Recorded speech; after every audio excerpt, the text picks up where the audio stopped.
Let me explain the concept of deferral. If you are an elderly, financially challenged person and you can demonstrate that you cannot pay property tax of $600 a month, which I am sure many pensioners will be able to demonstrate easily, because the fact that you are on old age pension means that, or senior citizens pension as it's called now, you have to demonstrate to qualify for senior citizens pension, you have to demonstrate that you have no income.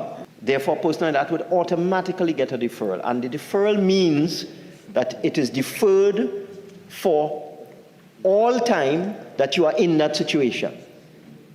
In that situation. So you're 70 years old, you're in receipt of a senior citizen's pension.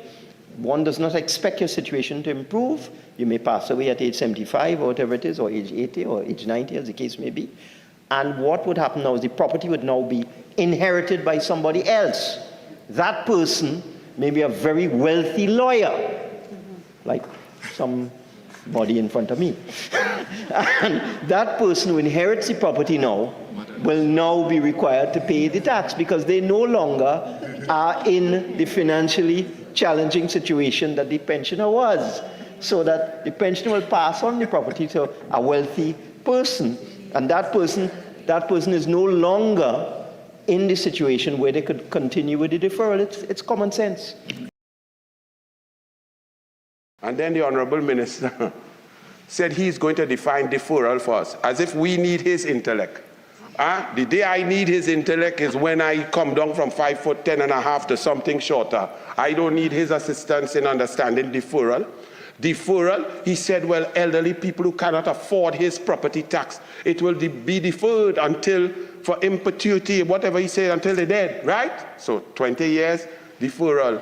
And then, miraculously, all these elderly people will have a rich lawyer daughter. Really? They have so many? That's what his argument was. That when the tax accumulates and is deferred, when the unfortunate event occurs and elderly people pass on, that whoever is left to inherit the property will have to pay every last cent. And his justification is that the child go be rich. Where is he living? What fantasy world does that Honorable Minister of Finance live in to come in this Senate and talk that kind of nonsense?